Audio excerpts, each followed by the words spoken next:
Halloween behind bars. The night inmates lost control. The night the lights went out. Halloween night, 1998. Inside Blackridge Correctional Facility, a maximum security prison hidden deep in the woods of West Virginia. Something unexplainable happened. It started just after lights out, when the guards did their usual head count. But this time, something was off. The power suddenly cut out. Total darkness.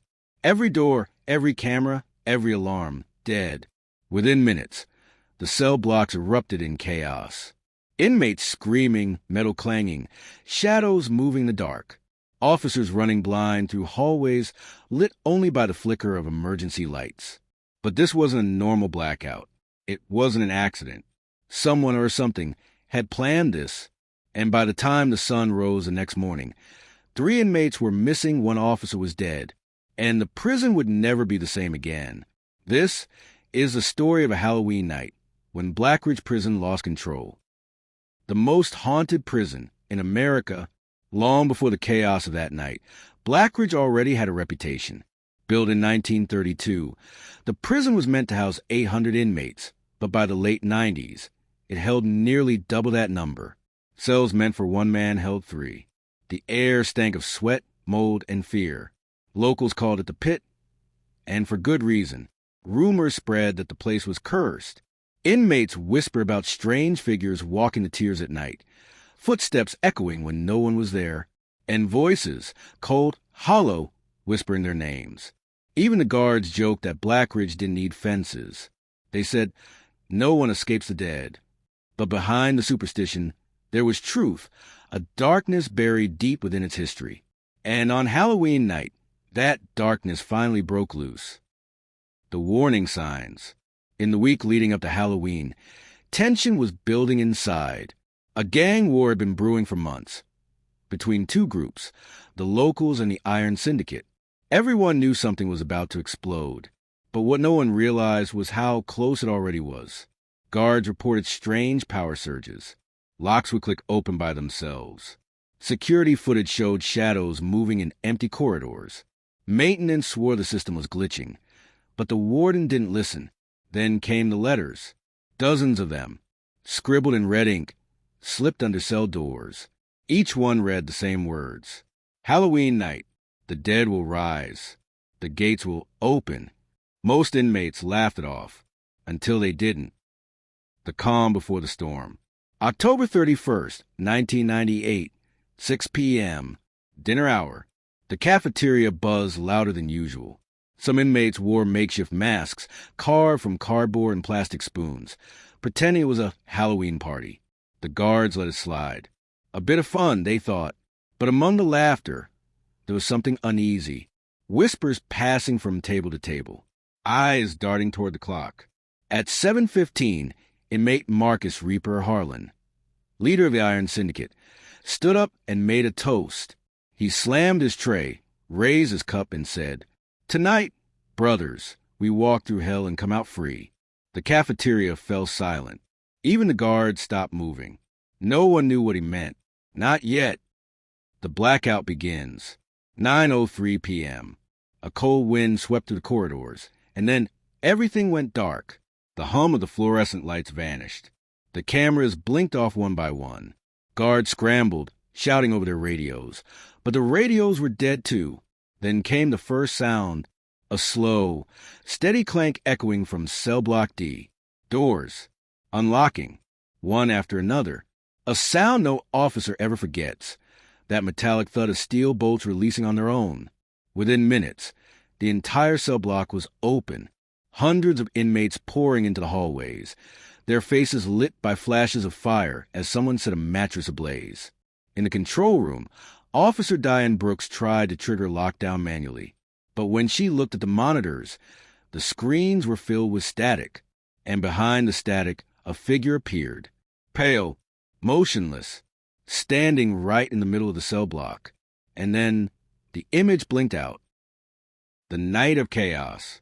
By 9:20 p.m., the prison was completely overrun. Guards formed barricades in the corridors. The air was thick with smoke and screams. Sirens wailed, but the alarms themselves weren't working. Someone had cut the main power feed. What made it worse was what the guards started hearing. Not shouting, not footsteps, whispering, coming from the vents, from the walls, from empty cells. Some inmates dropped to their knees, crying that they saw faces, pale, distorted, crawling across the concrete. Others swore they heard the voices of dead inmates calling their names. And in the chaos, Reaper Harlan disappeared. He was last seen walking toward the old execution chamber, a part of the prison that had been sealed off since 1974. The Chamber of the Dead. When the riot finally died down at dawn, the prison looked like a war zone. 3 inmates were missing. 1 guard, Officer Daniel Cruz, was found dead, his body discovered inside the old chamber, chained to the electric chair. But what made investigators sick was what was written on the wall above him. In his blood, it said, "We open the gate." And just below it, smeared fingerprints, all belonging to inmates who had already been executed decades before. The morning after, when dawn broke over Blackridge Prison, silence replaced the chaos. The fires were out. The screams were gone. But what lingered was something much darker. The corridors were soaked in smoke and ash. Shattered glass crunched under boots as investigators moved cell to cell. Bodies were found, not many, but enough to tell a story of panic, betrayal, and fear. The missing inmates? Still gone. No trace. No footprints. No tunnel. Just gone. And when they checked the main power control room, they found the impossible. The breaker had been manually reset from the inside. But here's the thing. Only one man had the key. Warden Frank Dorsey. And he swore he'd locked his office before the blackout even started. When they checked the surveillance footage from earlier that evening, they found something chilling. At 8:57 p.m., just minutes before the lights went out, Warden Dorsey was seen walking toward the basement, except the real Dorsey was asleep in his quarters the entire time. The investigation begins. The FBI was called in. They treated it as a riot, but everyone inside knew it wasn't that simple. There was no sign of forced entry, no sign of planned escape routes. The missing inmates, Harlan, Ortiz, and Ty McCready, had no connection, no gang alliance. And yet, somehow, all 3 vanished without a trace.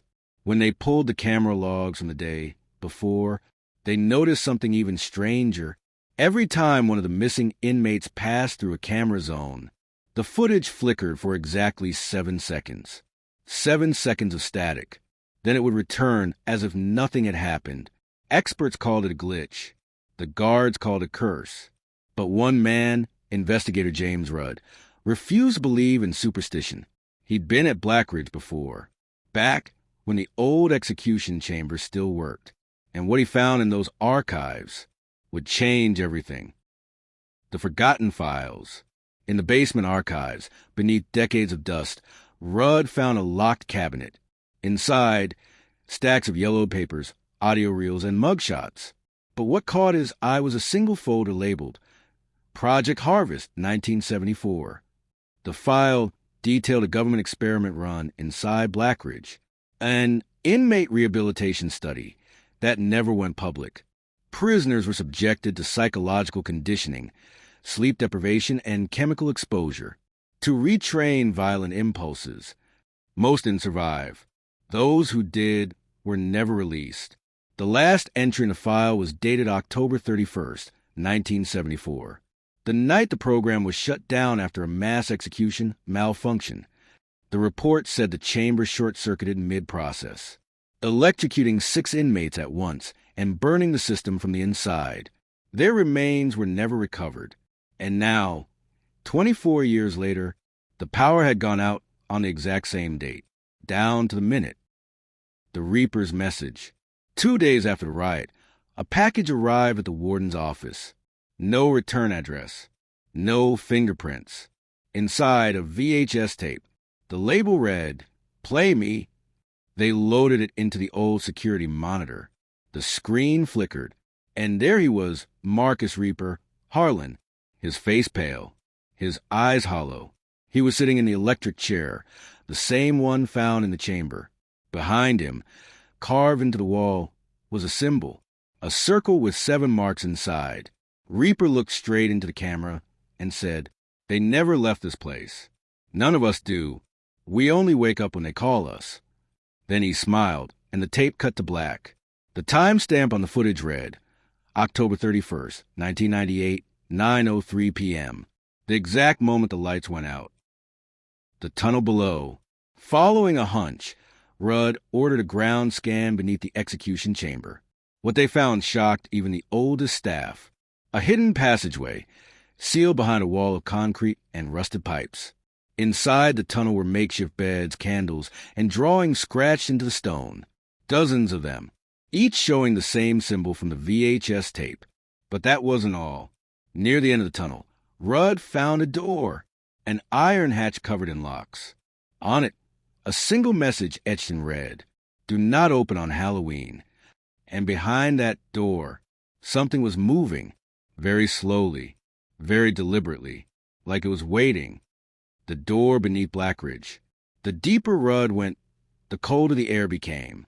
Moisture dripped from the stone ceiling, landing on his flashlight lens. Tiny droplets echoing like ticking clocks in the dark.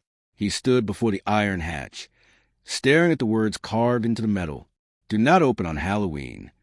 The letters weren't painted. They were burned into the surface, as if scorched there by something alive. Behind him, the backup generator above ground flickered again. The lights dimmed, hummed, and then went silent. The sound came next, slow breathing. Not from him, from behind the door. He called for backup through his radio, but the line was static. And then, faintly through that static, a voice whispered, "James, you came back." He froze. That voice, he recognized it. It belonged to his old partner, Officer Daniel Cruz, the same officer found dead in the execution chair 2 nights earlier. What's behind the door? Rudd hesitated for what felt like forever, then unlocked the hatch. The smell hit first, a mix of burnt copper, mildew, and decay. Inside was a small room lined with chains, ritual markings, and a single electric chair, not the one from above. Another one, older, covered in black scorch marks. And sitting in that chair was something that looked like a man, but wasn't. The flesh was gray, leathery, the eyes completely white, and on its chest, carved deep into the skin, was that same symbol, a circle with 7 lines inside. As Rudd's flashlight passed over it, the body twitched, just once, then a spark shot from the wall.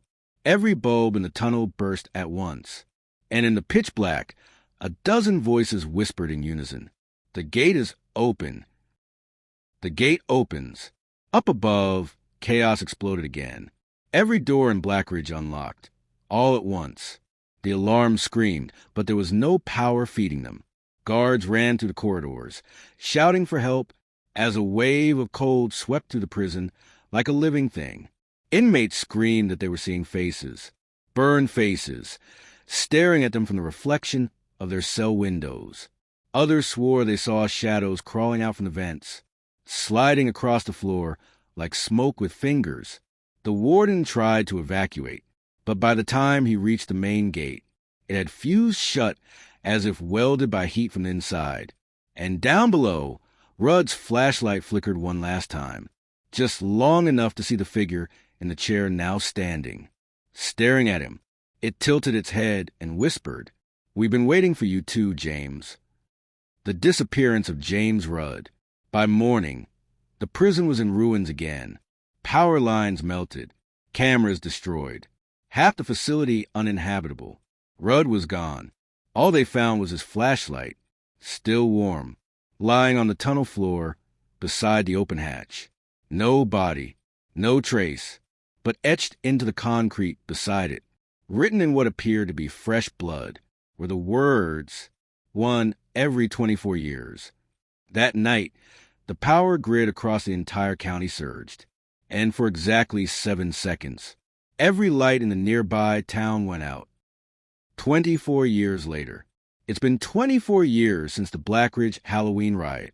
The prison was officially shut down in 1999, but locals say the place still isn't empty. Every year, around midnight on Halloween, People claim to see the old floodlights flicker back on. They hear alarms wailing in the distance, and shadows moving behind the broken windows. Paranormal investigators who try to film it say their equipment dies the moment they step inside.